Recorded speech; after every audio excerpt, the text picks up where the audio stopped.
गुरु रू प्यारी साध संगत जी, वाहिगुरु जी का खालसा, वाहिगुरु जी की फतेह। भाई साहब भाई वीर सिंह जी की कमोलक लिखत है, जिसका सिरलेख है हाय ना तोड़। आओ प्यार नाल सरवण करन की कोशिश करिए जी। पहला, एक देऊ नामे सिख हुशियारपुरे विच रहिंदा सी। एक अमीर दे बाग विच वड्डा माली सी। इस दी ताबिया अराई कंबो जट अनेक जातां दे कामे नौकर से, जिन्हां नूं ए माली दा कम बड़े प्यार नाल सिखा लिया करदा सी। प्रेमी दा अपना आप वाहिगुरु दे प्रकाश विच चित्तै चित समाए तां होवे रंग कणा दे अनुसार आनंद नूं प्राप्त रहिंदा सी। हथ बूटे लाउंदे से दिल वाहिगुरु नूं सिमरदा सी। अखां कलगीधर जी नूं वेखदियां सन ते शरीर इस उमां नाल भरिया रहिंदा सी कि खाक विच रलण तो पहलां सुते सिद्ध जिन्ना भला हो सके हो जावे। इस प्रेमी दी वोटी भी सी, जो पति वर्गा ही दूसरा शरीर सी। वाहिगुरु दी याद, कलगीधर दा प्रेम, पति दा प्यार, साध संगत नाल भाओ, उच्ची सेवा दा उमाहा निर्मल हिरदे विच ऐं प्रकाशे रहिंदे, जिस तरह आकाश मंडल विच सूरज, चंद, तारे, तारियां ते गिटियां प्रकाशदे हन। बाणी पढ़दी तां रस दी रौं टुर पैंदी, अन्न पकाउंदी तां लोड़वंदां नूं वरसाउंदी। इस नाम रसीए दंपति दे घर एक कन्या सी, जो इस वेले 10-11 वरे दी सी। ऐसे माता पिता दी पुत्री ए उन्हां पूर्णियां पर उंगली फेर रही सी, जो माता पिता दा पवित्र जीवन और सच दी वरतण आपे ही इस दे लई वाह रही सी। झूठ बोलना जाणदी नहीं सी। इस विचारी नूं ਇਹ समझ ही ना सी कि होवे होर ते क्यों उसनूं कुछ होर करके कोई आखे। तड़के मापियां नाल उठना, बाणी पढ़नी, मां नाल कम करावना। दोपहरे माता ने जद अन्न लैके बाग विच जाना, इसने नाल जाना ते अपने नालों वधीक भोले पाले फुल्लां नाल खेडदे रहना। फुल्लां विच पानी दे डोंगे भर भर पाउणे, गोडी करनी, खाद पाउणी, हथ फेरने, खुशबू लैनी, पर कदें अपने हथीं फुल नूं तोड़ना ना। बालपन, निष्कपट सिद्धा सुभाव, कुसंग दा बचाओ, एक माता पिता दा पारस संग, हर वेले दा मेल जोल बूटियां नाल जो खुशी देंदे ते खेड़दे हन। सारा दिन बाग विच दौड़े फिरना, बाणी दी कोई ना कोई तुक गावदियां रहनी ते किसे ना किसे बूटे नाल लाड़ प्यार करदे रहना। इस दे लाडले बूटियां विचों एक चकोदरे दा कलमी बूटा सी। बसंत रुत विच इसनूं ऐने फल पए से, जो सावा सावा शरीर मानो चिट्टे चिट्टे तारियां दी जड़त नाल जड़िया गया सी। ਇਹ ਭੋਲੀ ਕਾਕੀ ਇਹ ਵੇਖ ਕੇ ਬੜੀ ਪ੍ਰਸੰਨ ਹੁੰਦੀ ਸੀ ਕਿ ਇਸ ਬੂਟੇ ਨੂੰ ਐਨੇ ਫਲ ਲੱਗਣਗੇ। ਇਸ ਦੀ ਇਹ ਚਾਹ ਵੇਖ ਕੇ ਪਿਤਾ ਨੇ ਇਹ ਬੂਟਾ ਇਸ ਦੇ ਹਵਾਲੇ ਕੀਤਾ ਕਿ ਤੂੰ ਹੀ ਇਸ ਨੂੰ ਪਾਲ। ਇੱਕ ਉਚੇਰੇ ਬੂਟੇ ਦੀ ਛਾਂ ਇਸ ਉੱਤੇ ਪੈਂਦੀ ਸੀ। ਪਿਤਾ ਨੇ ਉਸ ਦੀ ਛਾਂ ਕਰ ਦਿੱਤੀ। ਇਸ ਨੂੰ ਪਾਣੀ ਪਾਉਣਾ, ਗਿਰਦੇ ਗੋਡੀ ਕਰਕੇ ਖਾਦ ਦੀ ਥੜੀ ਲਾ ਦੇਣੀ। इस कन्या दा किन्ना ही वेला लै गया। चाओ भारी नूं चेता ना रहा कि नारंगी भान दे बूटियां नूं जद ओ फुल्लां ते आ जाण तां कुछ दिन पानी नहीं देईदा। डोडी बजदे तक पानी वालों बचा रखीदा है। ये विचारी उसनूं खुला पानी दे बैठी। उंजे भी नारंगी भान दे बूटियां दे फुल जिन्हां नूं किरना या करना कहीदा है, किरदे रहिंदे हन। ये भी किरन लगे। फुल घटदे गिणती दे रह गए, पर अजे भी जे सारे फल पैंदे तद कन्या दी मुराद पूरी हो जाती। पर विसाख चढ़दे ताईं हनेरियां दी किरपा नाल सहाई हो गई। सौं खाण जोगा फुल नाल ना रहा। ये वेख के जद बालकी निराश होने लगी, तद पिता ने उसनूं समझाया कि जितने फुल बूटे नूं पैण सारे नहीं फलिया करदे।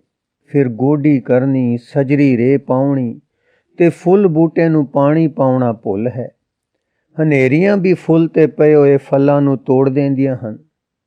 पर तू निराश ना हो, सेवा करी जा।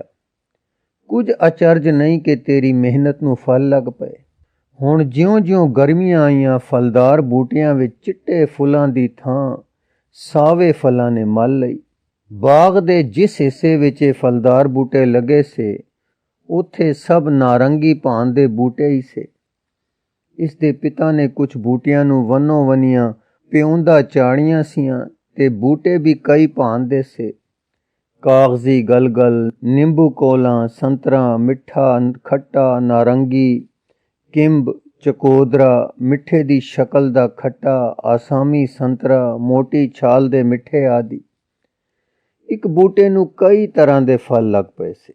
ਇਸ ਖੱਤੇ ਦੇ ਹੋਰ ਬੂਟੇ ਸਾਰੇ ਦੇ ਸਾਰੇ ਫਲ ਪਏ ਸੀ, ਪਰ ਇੱਕ ਚਕੋਦਰੇ ਦਾ ਬੂਟਾ ਜੋ ਭੋਲੀ ਕੁੜੀ ਦੇ ਹਿੱਸੇ ਆਇਆ ਸੀ, ਅਫਲ ਖੜਾ ਸੀ। ਪਿਤਾ ਦੀ ਆਗਿਆ ਮੂਜਬ ਇਹ ਵਿਚਾਰੀ ਸੇਵਾ ਤਾਂ ਕਰਦੀ, ਪਰ ਕਿਤੇ ਫੁੱਲ ਦੀ ਸ਼ਕਲ ਨਜ਼ਰ ਨਾ ਪੈਂਦੀ। ਹੁਣ ਜੇਠ ਦੀਆਂ ਲੋਹਾਂ ਤੇ ਧੁੱਪਾਂ ਆਪਣਾ ਕਹਿਰ ਵਰਤਾ ਰਹੀਆਂ ਸਨ। ਅਤ ਗਰਮੀ ਨੇ ਕੁਝ ਉਦਾਸੀ ਦਾ ਰੰਗ ਫੇਰ ਦਿੱਤਾ, ਅਰ ਹਨੇਰੀਆਂ ਨੇ ਘੱਟੇ ਦੀਆਂ ਬਰੀਕ ਤਹਿਾਂ ਪੱਤਿਆਂ ਤੇ ਚੜਾ ਦਿੱਤੀਆਂ। ਅਜੇ ਹਾੜ ਚੜ੍ਹਿਆ ਹੀ ਸੀ ਕਿ ਅਸਮਾਨ ਦੇ ਗੂੜੇ ਨੀਲ ਵਿੱਚ ਵੀ ਫਿੱਕ ਪੈਣ ਲੱਗ ਪਿਆ। ਬੱਦਲ ਚਾਲ ਪੈ ਗਈ। ਕਦੇ ਕਦੇ ਕੰਛਤ ਹੋ ਕੇ ਬਿਜਲੀ ਦੇ ਲਿਸ਼ਕਾਰੇ ਵਜਣ, ਕਦੇ ਗੱਜ ਗੜਗ ਦੀ ਆਵਾਜ਼ ਉੱਠੇ। ਛੇਕੜ ਇੱਕ ਦਿਨ ਫੁਹਾਰ ਉਤਰੀ, ਫਿਰ ਕਣੀਆਂ ਹੋ ਗਈਆਂ। ਕਲੇਜੇ ਉਡੀਕ ਵਿੱਚ ਖਿੱਚੇ ਹੋਏ ਤੱਕ ਰਹੇ ਸੀ ਕਿ ਕਿਤੇ ਬੱਦਲ ਉੱਡ ਨਾ ਜਾਣ ਕਿ ਮੀਂਹ ਮੋਲੇ ਧਾਰ ਲੈ ਪਿਆ। ਜਲ ਥਲ ਹੋ ਗਿਆ। 2 ਘੰਟੇ ਇੱਕ ਤਾਰ ਡੱਗਾ ਲਾ ਕੇ ਵਸਿਆ। ਫਿਰ ਬੱਦਲ ਚਾਲ ਪੈ ਗਈ ਤੇ ਬਰਖਾ ਥੰਮ ਗਈ। ਬ੍ਰਿਛ ਧੋਤੇ ਗਏ। ਸਾਰੀ ਬਨਸਪਤੀ ਐਮ ਦਿਸੇ ਜਿਕੂ ਇਸ਼ਨਾਨ ਕਰਕੇ ਹਟੀ ਹੈ। ਬਾਗਾਂ ਦਾ ਜੋਬਨ ਨਿਖਾਰ ਵਿੱਚ ਆ ਗਿਆ। ਬਰਸਾਤ ਦਾ ਪਹਿਲਾ ਛੱਲਾ ਅਗੇਤਰਾ ਹੀ ਹੋ ਗਿਆ। ਪਹਿਲੇ ਛੱਲੇ ਮਗਰੋਂ ਬਰਖਾ ਫਿਰ ਚੰਗੀ ਲੱਗ ਪਈ। ਮੀਂਹ ਪਿਆ, ਪਰਮੇਸ਼ਰ ਪਾਇਆ, ਜੀ ਜਨ ਸਭ ਸੁਖੀ ਵਸਾਏ। ਲੋਕਾਂ ਨੇ ਮਕਈਆਂ, ਚਰੀਆਂ, ਬਾਜਰਾ, ਤਿਲ, ਝੋਨੇ, ਬਾਸਮਤੀਆਂ ਆਦਿ ਫਸਲਾਂ ਬੀਜ ਦਿੱਤੀਆਂ। ਬਰਸਾਤੀ ਫੁੱਲ ਵੀ ਕਿਆਰੀਆਂ ਵਿੱਚ ਖਿਲ ਉੱਠੇ। ਫਲਦਾਰਾਂ ਦੇ ਫਲ ਵੀ ਮੋਟੇ ਹੋ ਗਏ। ਇੱਥੇ ਹੀ ਬਸ ਨਹੀਂ, ਕੁਦਰਤ ਦਾ ਜ਼ੋਰ ਤੇ ਮਿਹਨਤ ਦਾ ਸਿੱਟਾ ਦੇਖੋ। ਕੁੜੀ ਦੇ ਅਫਲ ਚਗੋਦਰੇ ਨੂੰ ਇੱਕ ਚਿੱਟੀ ਡੋਡੀ ਪੈ ਗਈ। ਨੋਟ: ਭਾਈ ਦੇਉ ਨੂੰ ਜਦ ਕਦੇ ਬਾਗ ਵਿੱਚੋਂ ਕਿਸੇ ਫਲ ਫੁੱਲ ਦੀ ਲੋੜ ਪੈਂਦੀ ਸੀ ਤੇ ਮਾਲਕ ਨੂੰ ਮੁੱਲ ਦੇ ਕੇ ਲੈ ਲਿਆ ਕਰਦੇ ਸੀ, ਕਦੇ ਆਪੇ ਕੁਝ ਗ੍ਰਹਿਣ ਨਾ ਕਰਦੇ। ਇਸ ਬੂਟੇ ਦੇ ਫਲ ਵੀ ਮੁੱਲ ਲੈਣ ਦਾ ਸੰਕਲਪ ਉਹਨਾਂ ਦੇ ਹਿਰਦੇ ਵਿੱਚ ਸੀ। ਸੋ ਡੋਡੀ ਖਿੜ ਕੇ ਫੁੱਲ ਹੋ ਗਈ। ਇੱਕ ਨਹੀਂ 8-10 ਫੁੱਲ ਹੋਰ ਪੈ ਗਏ। ਬੂਟਾ ਸੌਣੇਰੀ ਫੁੱਲ ਪਿਆ। ਬੇਬਹਾਰੇ ਫੁੱਲਿਆ ਬੂਟਾ ਤੱਕ ਕੇ ਕੰਨਿਆਂ ਦਾ ਦਿਲ ਕਿਸੇ ਉੱਚੇ ਪਾਸੇ ਚਲਾ ਗਿਆ। ਗਲ ਵਿੱਚ ਚੁੰਨੀ ਦਾ ਪੱਲਾ ਪੈ ਕੇ ਹੱਥ ਜੁੜ ਗਏ। ਅੱਖਾਂ ਬੰਦ ਹੋ ਗਈਆਂ। ਮਨ ਪ੍ਰਾਰਥਨਾ ਦੇ ਖੰਭਾਂ ਨਾਲ ਉੱਡ ਕੇ ਆਨੰਦਪੁਰ ਪਹੁੰਚ ਕੇ ਪ੍ਰਾਰਥਨਾ ਕਰਨ ਲੱਗਾ, ਹੇ ਕਲਗੀਧਰ, ਹੇ ਗੁਰੂ, ਮੇਰੇ ਇਸ ਫੁੱਲ ਨੂੰ ਫਲ ਲਾ ਦਿਓ ਔਰ ਇਸ ਨੂੰ ਛੇਤੀ ਛੇਤੀ ਪਕਾ ਦਿਓ। ਇਹ ਫਲ ਮੈਂ ਆਪ ਲੈ ਕੇ ਚਰਨਾਂ ਵਿੱਚ ਹਾਜ਼ਰ ਹਾਂ। ਜਿਸ ਹਿਰਦੇ ਨੇ ਕਦੇ ਝੂਠ ਦੀ ਪਛਾਣ ਨਹੀਂ ਕੀਤੀ, ਜਿਸ ਹਿਰਦੇ ਵਿੱਚ ਕਦੇ ਸੰਸੇ ਭਰਮ ਨੇ ਫੇਰਾ ਨਹੀਂ ਪਾਇਆ, ਉਸ ਹਿਰਦੇ ਦੀ ਸੱਚਾਈ ਦਾ ਸਮਝਣਾ ਸੱਚੇ ਹੀ ਹਿਰਦਿਆਂ ਦਾ ਕੰਮ ਹੈ। ਇਸ ਭੋਲੇਪਨ ਦੀ ਅਵਸਥਾ ਵਿੱਚ ਬੇਨਤੀ ਵਿਖੇ ਲਿਵਲੀਨਤਾ ਡਾਢੀ ਡੂੰਘੀ ਹੁੰਦੀ ਹੈ। ਕੰਨਿਆ ਖੜੀ ਹੈ। ਦਿਲ ਕਲਗੀਧਰ ਜੀ ਦੇ ਚਰਨਾਂ ਤੇ ਡੁੱਲ ਰਿਹਾ ਹੈ। ਅੱਖਾਂ ਵਿੱਚੋਂ ਹੰਝੂ ਕੇਰ ਰਹੇ ਹਨ, ਜੋ ਇੱਕ ਨਵੇਂ ਲੱਗੇ ਫੁੱਲ ਦੀ ਸੋਹਲ ਪੰਖੜੀ ਨਾਲ ਛੋ ਛੋ ਕੇ ਹੇਠਾਂ ਡਿੱਗ ਰਹੇ ਹਨ। ਮਾਂ ਨੇ ਧੀ ਅਰਦਾਸ ਕਰਦੀ ਵੇਖੀ। ਦੂਰੋਂ ਹੀ ਅਰਦਾਸ ਕੀਤੀ ਉਸ, ਹੇ ਦਾਤਾ, ਬੱਚੀ ਮਗਨ ਹੋਈ ਕੋਈ ਅਰਦਾਸ ਕਰ ਰਹੀ ਹੈ। ਮਿਹਰ ਕਰਨਾ ਜੋ ਆਪ ਤੋਂ ਆਪ ਦੀ ਮਿਹਰ ਦਾਨ ਮੰਗੇ, ਉਹ ਨਾ ਮੰਗੇ ਜੋ ਰਜ਼ਾ ਵਿਰੁੱਧ ਹੋਵੇ। ਕਾਕੀ ਬੇਨਤੀ ਦੇ ਅੰਮ੍ਰਿਤ ਸਰੋਵਰ ਵਿੱਚੋਂ ਇਸ਼ਨਾਨ ਕਰਕੇ ਨਿਕਲੀ। ਠੰਡੀ ਠਾਰ, ਹਲਕੀ, ਫੁੱਲ ਤੇ ਸੁਗੰਧਿਤ। ਮਾਂ ਨੇ ਹੁਣ ਬਚੜੀ ਨੂੰ ਗੋਦ ਵਿੱਚ ਲੈ ਲਿਆ, ਮੱਥਾ ਚੁੰਮਿਆ ਔਰ ਗਲ ਨਾਲ ਕੁੱਟ-ਕੁੱਟ ਕੇ ਲਾਇਆ। ਅਸੀਸ ਦੇ ਕੇ ਕਹਿਣ ਲੱਗੀ, ਮੇਰੀ ਜਿਗਰ ਜਾਨ, ਤੈਨੂੰ ਬਾਣੀ ਕਦੇ ਨਾ ਭੁੱਲੇ। ਤੇਰਾ ਕੋਈ ਸੋਚ ਫੁਰਨਾ ਬਚਨ ਕੰਮ ਬਾਣੀ ਦੀ ਆਗਿਆ ਦੇ ਉਲਟ ਨਾ ਹੋਵੇ। ਮਾਂ ਦੇ ਇਸ ਪਿਆਰ ਵਿੱਚ ਰੰਗੀ ਹੋਈ ਧੀ ਬੋਲੀ, ਮਾਂ ਜੀ, ਅੱਜ ਮੈਂ ਇੱਕ ਦਾਨ ਮੰਗਿਆ ਹੈ, ਤੁਸੀਂ ਵੇਖੋ ਖਾਂ ਬਾਣੀ ਦੇ ਉਲਟ ਤਾਂ ਨਹੀਂ। ਮੈਨੂੰ ਬਾਣੀ ਦੀ ਸਾਰੀ ਸਮਝ ਨਹੀਂ ਪੈਂਦੀ।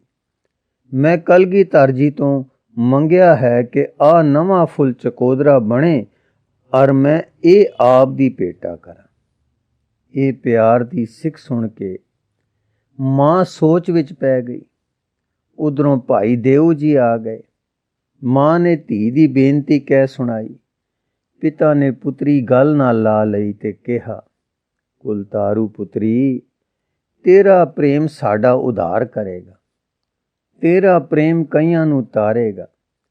ਤੇਰਾ ਫੁੱਲ ਸੱਚਮੁੱਚ ਚਕੋਦਰਾ ਬਣੇਗਾ, ਚਾਹੋ ਸੌਂਡੇਰੀ ਫਲ ਪੱਕਦੇ ਘੱਟ ਜਾਂ ਚਿਰਾਕੇ ਹਨ, ਪਰ ਤੇਰੀ ਆਸ ਅਕਾਲ ਪੂਰੀ ਕਰੇਗਾ। ਇਹ ਕਹਿੰਦਿਆਂ ਭਾਈ ਜੀ ਦਾ ਆਪਣਾ ਦਿਲ ਭਰ ਕੇ ਡੁੱਲ ਪਿਆ।